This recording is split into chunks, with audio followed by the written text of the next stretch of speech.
Bless you. Sorry. All right. Just as you started recording. Hello everyone. Welcome to today's open house. Um, my name's Ruth Raftery. I'm president and co-founder of Advanced Planning Educational Group. I'll let my co-founder there, Jeff, introduce himself in a minute. But at APEC, we've partnered with Oakland University in Michigan to run a CFP program that we think is kind of unique and allows for a lot of interaction, allows for a lot of um, things that you can use in your practice right away, a lot of really practical things. So that's what we do as part of this program. We help to facilitate, getting students and helping to really kind of craft a program that is really practical. I also am an instructor in the program. I teach income tax, so I will be in I think it's March or end of March, I think I start with income tax. So if you were to sign up for the January cohort, you would have me and my co-teacher Dan Setnar for income tax. So we have a lot of fun looking at the election. I've been kind of glued trying to figure out where taxes are going. So it's kind of a good time for income tax, just a lot of changes, a lot of things to absorb. And I'll give you this one thing and then I'll turn it over to Jeff. But in terms of tax, because things are, kind of in flux, when things change, that's a good time for younger people or newer people to the industry to really dive in and learn it because everybody knows the old rules. So learning the new rules is kind of a cool thing. So anyway, that's me. Jeff, I'm going to turn it over to you. Take it away. Awesome. Good morning, everybody. My name is Jeff Henley. I'm one of the original co-founders of APEC as well, and I am one of the senior instructors at Oakland University. I've been with Oakland now for over a decade, and I was a student at Oakland a lot of years ago where I earned my CFP as well. So I'm real familiar with Oakland University's program. And today's open house, and the purpose of today is to help inform you of what's required no matter which program you go for. If you want to pursue your CFP, what you might expect, why you might want to do it, and then we'll finish it off with a little bit about what our program does and why we think it's spectacular. I have opened the microphones for all of you that allow you to talk. You can use your the chat button in the box or the raise hand feature, and we'll go ahead and allow you to ask questions. We're hoping that we've done this so many times for so many years that we think we've answered almost all the questions we've ever fielded, but sometimes we're surprised. This is being recorded because a lot of times people can't make these time slots that we set these open houses up for. They're designed to be small group sessions, and we have a few a year, so we appreciate you attending this one. And the recording will be here. All your cameras are off, which is fine. We just got your microphones on. So with all that being said, let's talk a little bit about the CFP, why you might want to consider it. And for those of you that are already in financial services, you probably have already felt a shift of where the industry is starting to go. When we look at where the industry is going, the first is we've got a lot of clients that have always come to us and asked us to help them manage their money. And for that, we offer services and we charge them for our advisory services if we're an investment advisor rep, where we go ahead and we collect what's called an asset under management fee. And we typically charge about 1% for managing just the investment assets alone.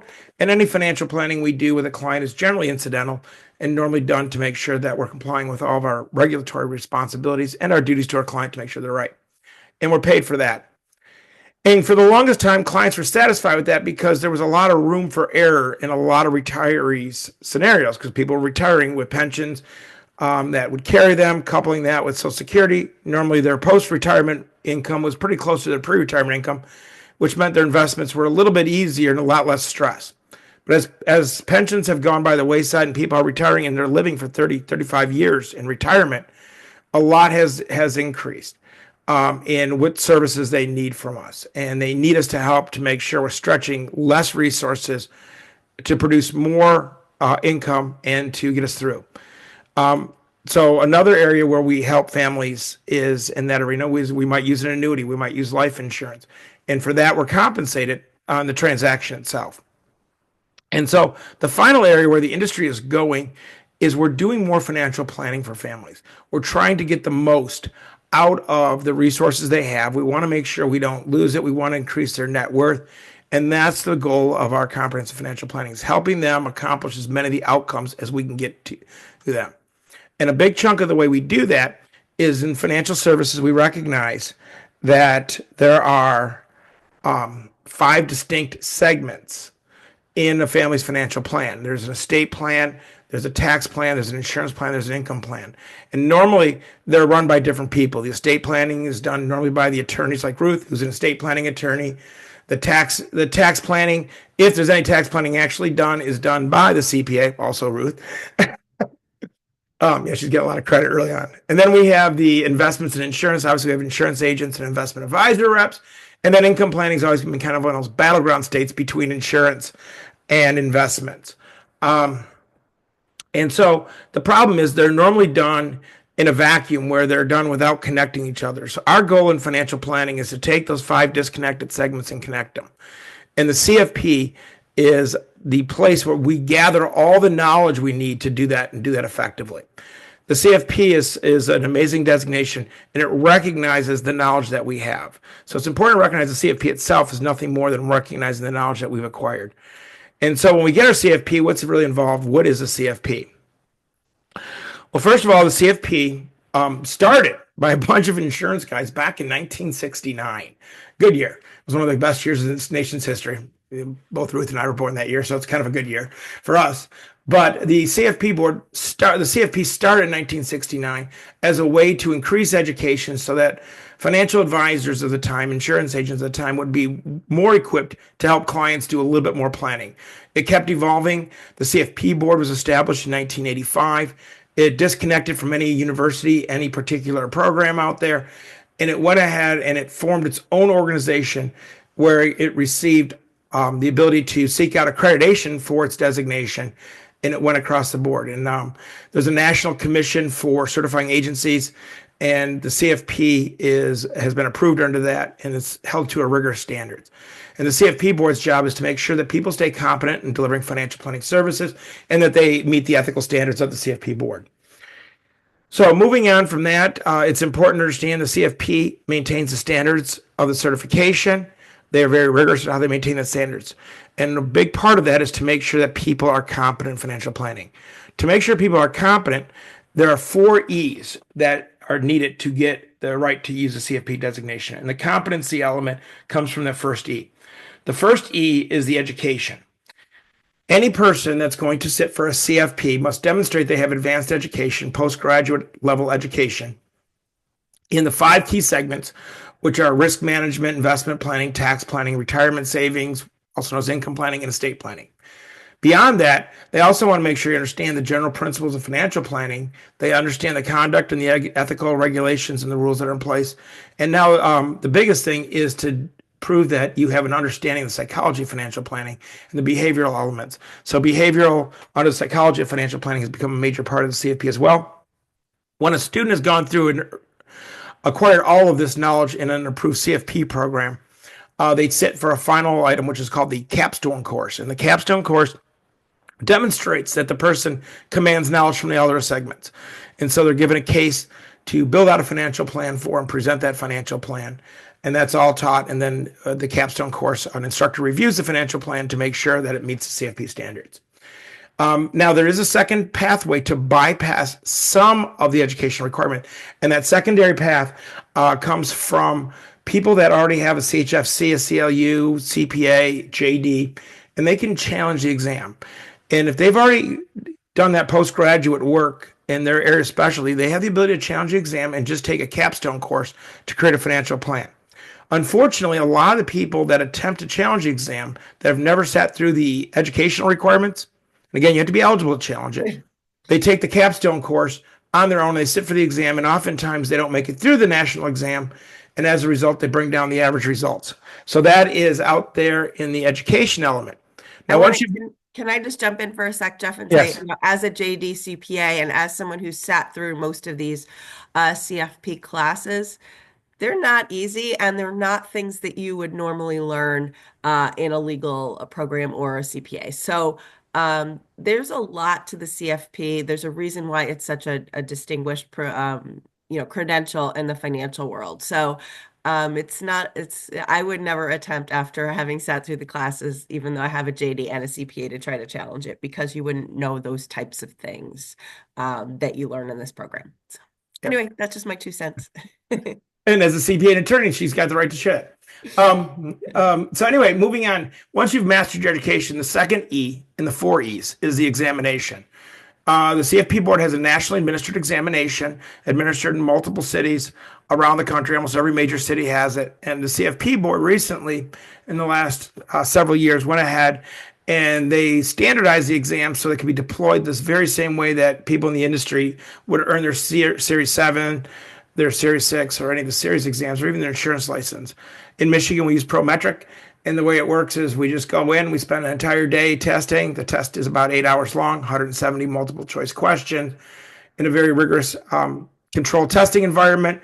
The exam is administered in a week or two period in March and July and November. When you take the examination, you either get an immediate pass or you get a not pass. You do not get a fail. And the reason is because there's no distinct score that is the required pass. Every segment requires you to pass that segment. So investments has their questions. You need to pass that successfully. Estate planning has their questions and so on. And what they do is, and the reason they don't give it a fail is with each exam, they open up new questions. They want to test the questions to make sure they're viable questions. So if they put a test question on that's brand new and it didn't work out, they would look at all the students at the end of the window and throw that question out. And so a person that may have got a not pass gets a letter in the mail, congratulations, you did pass. So the exam is 170 questions. There's no rhyme or reason. They don't share with us the questions in advance, but they do have questions on the CFP's website where you can see some sample questions. Okay, the third E out of the 4 E's is industry experience. The industry, they require people to have an industry experience in order to get the CFP. And they've got here the 6,000 and 4,000 hour path. And essentially, there's the standard path, which is what it's been for years, and that's effectively 3 years. And 3 years of working in the financial industry. Now, this is a fairly broad pathway. People that have been in the administrative levels can do it. People that have designed mutual funds that haven't been client-facing can use a standard path. So there's a lot of opportunity under the standard path if you're in the financial service industry related to the financial service industry. The apprentice path means that you're actually doing financial planning, most of the steps of financial planning, if not all of them, under the supervision of a CFP. And that can shave a year off. Now, the nice thing is the day you start in financial services starts the clock ticking towards the standard path. And so many people who will take the educational program, either through us or through any of the other 300 programs in the country, normally would take the program concurrent to earning their 3 years of industry experience. So it's not one of those things you got to wait 3 years and then start the curriculum. You can do it. You have, I believe it's up to 5 years after you complete your educational program to meet the experience pathway to be able to use the marks. But that doesn't even stop you from taking the exam. You can take the program, take the examination, and then just wait till you reach the experience requirement to turn on your ability to use the marks. In addition to the experience requirement, I just want to circle back to education for a second. The CFP does require that a person hold a bachelor's degree from an accredited university. There are very, very few exceptions to that, but they do require a bachelor's degree in conjunction with the educational postgraduate coursework that we're talking about today. So there is a bachelor's degree, and the CFP board will ask for transcripts confirming that sent directly from the university you earned your bachelor's degree at. The final element is the ethics, and this is an ongoing obligation to the CFP board. They conduct a background check. Then you sign a pledge to commit to the ethics and standards, which is heavily tested on the national exam. It's one of the highest tested areas, and it's ongoing. And then you have to accept the responsibilities of being a fiduciary, at least as it comes to financial planning. But that's a non-binding, non-court binding fiduciary status. It's just a fiduciary status that if you breach it, they can withdraw your CFP marks for breaching the duty to put a client first. As most of us in the financial service industry know, if we're offering investment advice, we fall under a fiduciary standard. And with most of the new regulations that exist within our industry, we're a fiduciary in multiple levels. So this is something that really doesn't change any of our other obligations, nor does it enhance those obligations. We just have a duty to the CFP board to make sure we're putting our clients' interests first. Now, moving on from the 4 E's, We have the setting up on the CFP board. This is something that if you're considering even getting a CFP, it makes a lot of sense to go on and create a free account. When you create a free account, it's just your name, your address, your phone number, and then they track the progress. Every program needs you to have an account because we need your CFP candidate ID number in order to report your educational completion. So this is an area we do it. They give you some exams, they give you some prep tips for pursuing your CFP. It's very valuable to set this up. It helps in your exploration of this process. Now, onto the program and what you should look at when you're looking at programs. And Ruth and I both work for Oakland University. Of course, there's a bias there because we're very fond of the program, and we've had incredible influence in the design of the program based on our experience. At APEG, Ruth and I are contracted by many different financial firms, large broker dealers, RIAs, and even individuals to come out and provide advanced industry education in the areas of tax, financial planning, insurance, and estate planning. And so we do a lot of this, and we've had a chance to sit in front of literally thousands and thousands of reps to see what's working out there, how people get their CFP, what do they like about their program, what do they not like about their program.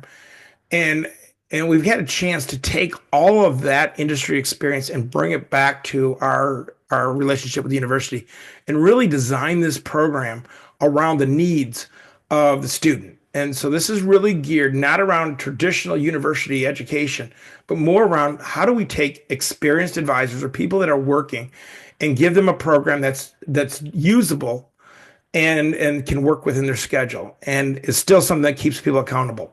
When you're looking at programs, you want to ask yourself, what are you looking for in a program? And when it comes to that, the options are completely self-study. And there's a few programs out there that you basically can self-study, read, and everything else. And it's normally complemented with video, and you can shoot off an email with some questions. At Oakland, we've picked up a lot of people that did the self-study program, took the exam, did not make it through the exam, or that started a self-study program and never finished it because they weren't accountable to anybody. And I know that personally as a student, I'm a much better professor than I ever was a student because I would procrastinate and put things off. And so I needed accountability. So when I took the program, I took the Oakland program because I wanted to be in class with an instructor that would actually hold me accountable to finishing it by a deadline.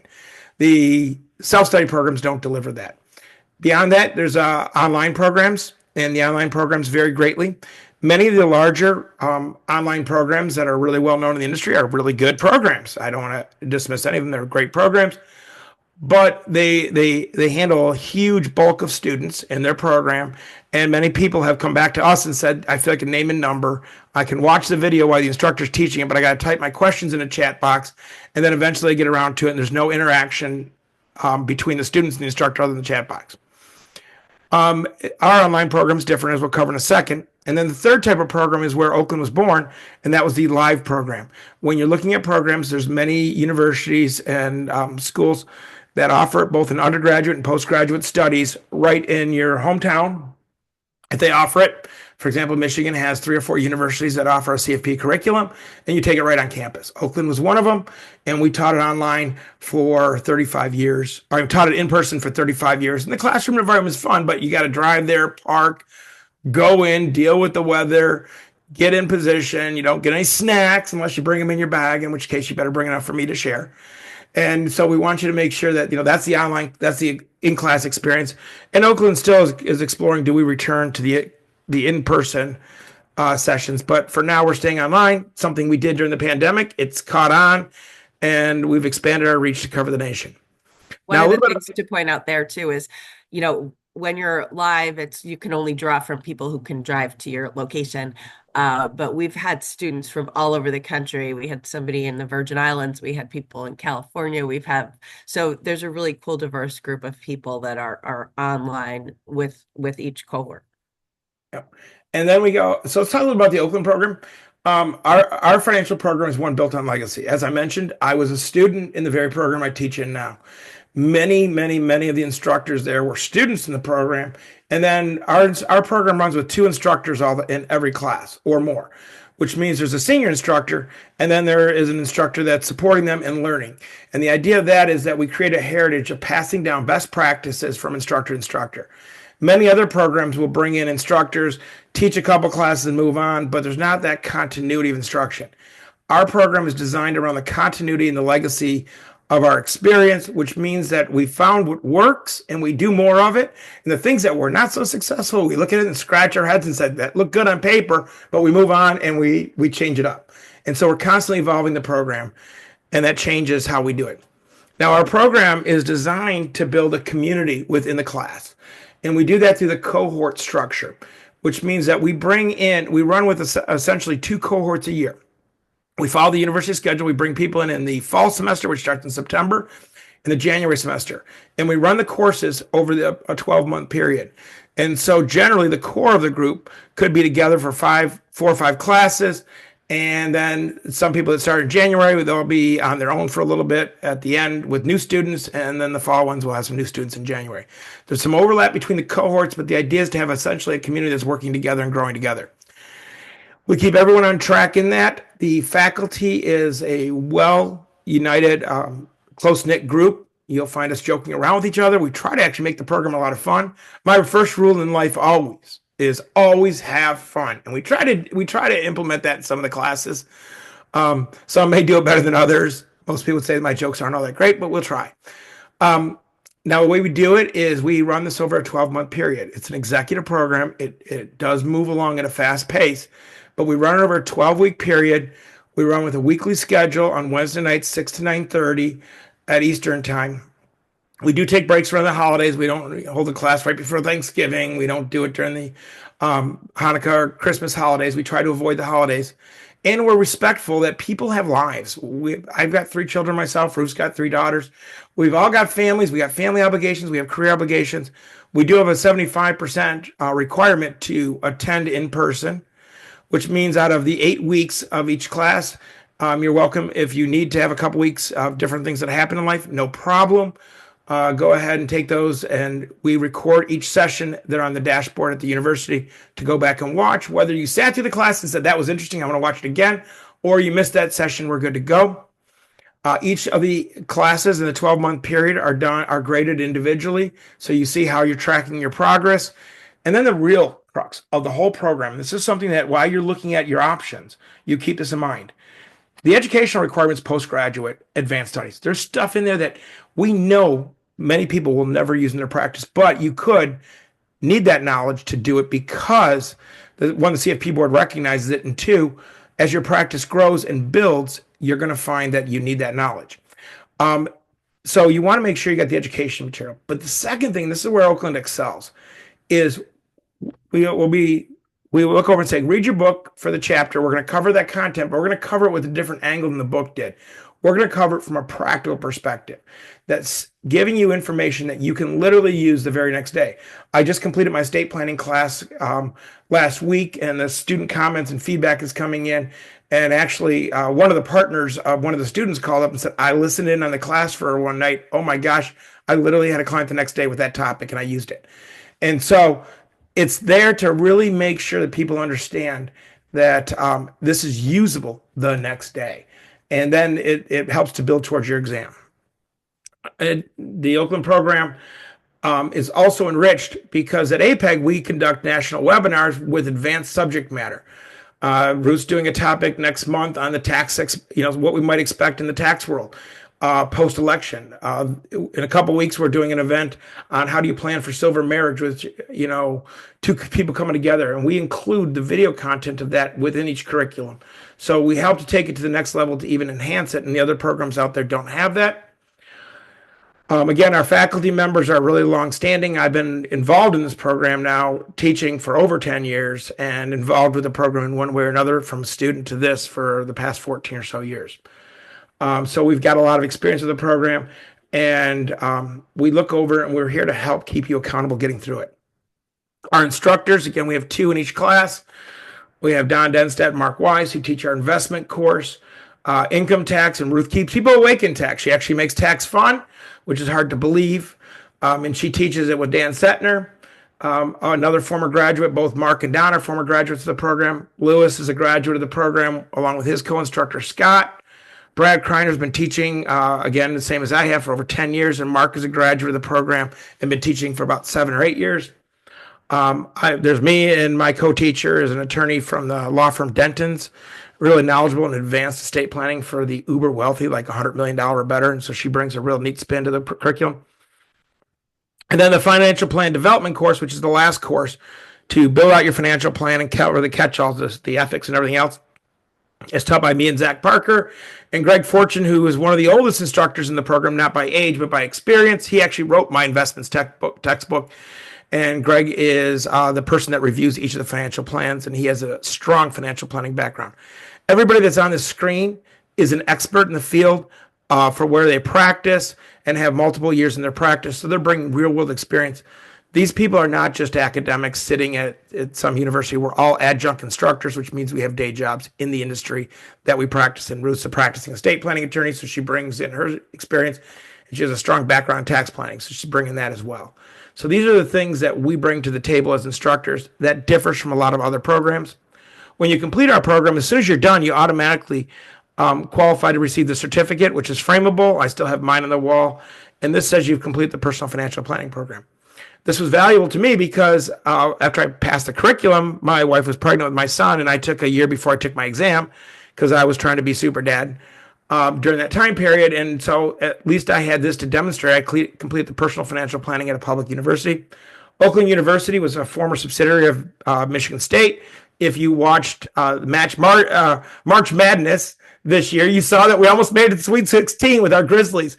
We had so many people impressed with what we did in basketball that they actually crashed our website on the last game before we got knocked out.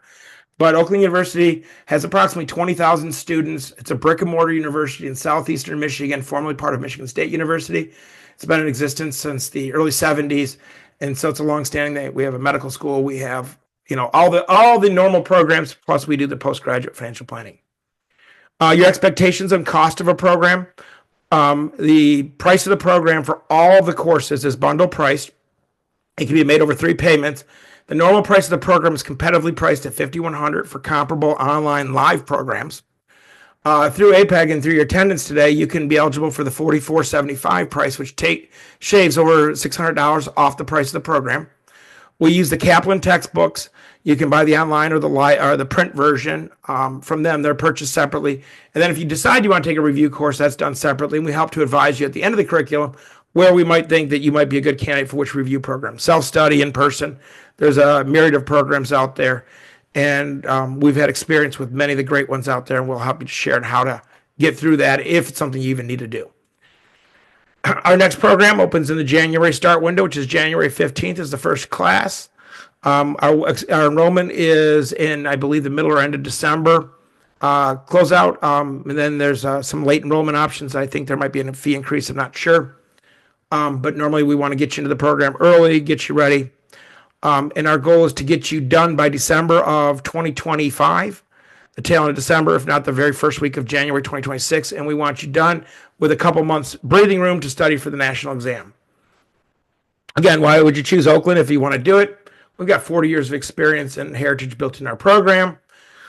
We've got quality instructions. It's continually evolving and adapting to make it right for the students and best for the students as the students' lives change. Our instructors are well vetted, well trained, and the content applies for immediate application. So even if you get held back on getting your exam, it's there. We do care if you pass the exam. We want you to get through. Our pass rate has typically held at 80% or better. We've had some years we've gotten 100%, but of course there's volatility in that based on the actual students that go through at that time. And what I can say is why, if you're actually practitioners, I'll give you just a 1 minute on my own experience with getting my CFP. I wasn't sure if I wanted to do it. I knew it was an incredible time commitment of classroom and reading. Most people say, how much time do you have to spend reading every week? We always say that class is about 3 hours. You should account for about 2 to 3 hours a week on your homework in the class. Most instructors are very sensitive that you have a day job. And as a result, they try not to assign anything that's going to overwhelm you. And the reading that we use in the Kaplan book has been chosen because it gives you about anywhere from 30 to 50 pages a week to read, big print, lots of margins. And we want to keep it palatable. So again, we expect if you're doing about 3 hours of class to have about 3 hours online. That kind of concerned me. I'm like, this is going to be a lot of work. Should I do this? And I got in. Immediately, as I passed each class, I noticed that my practice improved. I was doing more for the clients I work with. I was bringing more value to the table, and they were impressed with the value we brought in. And then once I got it, and earned my CFP and I started doing business development to attract new clients, I found that I was getting larger cases, larger, more valuable clients. I was reaching out there, and many of the clients have been educated through every article out there that one of the first questions when interviewing a new advisor is, are you a CFP? And it's helped. Beyond that, I now offer financial planning for a fee in my practice. I typically charge $4,000 in addition to my asset under management fee, which is typically about 1%, in addition to my transactional income. So I noticed my personal income has increased by about 30% from where it was at before I was offering financial planning. And so the financial planning got me into better client relationships, larger relationships, more referrals, and additional income. And I was doing much more for each of the clients I was working with, and it was appreciated. So that's my own story of what I love about the program. And if you're interested in enrolling, we've got this. This is the QR code you need to follow to get the discounted pricing. So if you can, take your phones out, grab a shot of that, and do it. If you have any questions, you can call us at the 800-568-2444 number and reach out and ask any questions. We will send you a follow-up email with this contact information as well so that you'll get an email there. And if you want to ask questions and find out, normally, even before people enroll, we suggest you give us a call because we want to sit, we'll spend a few minutes with you and counsel you to say, is this the right time or wrong time? Is this going to be good for your practice? Are you in the right place in life to do this? Because we don't want students stepping in unless it's really going to be right for them.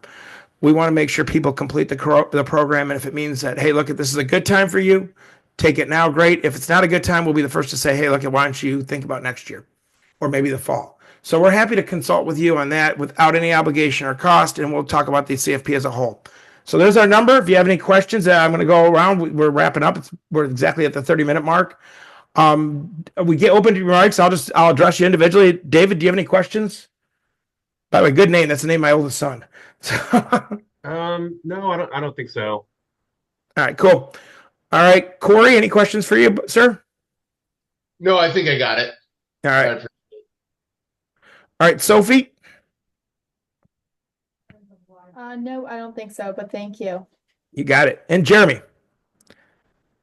I guess the only one I'd have would be in relation to doing this program versus, maybe trying to do like Kaplan or Dalton. The benefit and disadvantage would be, it's on a structured weekly basis, attending courses as to where the pro and con with doing something completely online it is up to you and time management is completely up to the person. Does that sound accurate?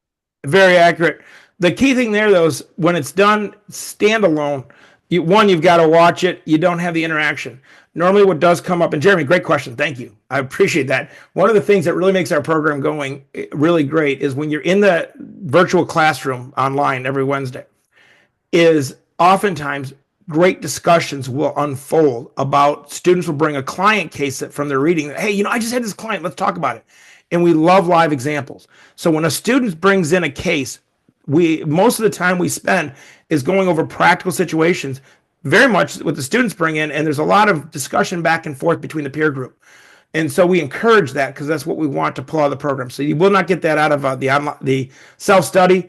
This is truly a cohort community environment. Many of the students actually maintain a friendship and a connection after the program, and they connect with each other as a resource from across the country. And we had one group that called themselves the Breakfast Club, and they still meet in the Detroit area and have coffee once a month. So you do get that camaraderie, whether it's virtual or on there. You don't get that from the other one. And you get the discipline like, hey, look, we're meeting next week, read chapter 4.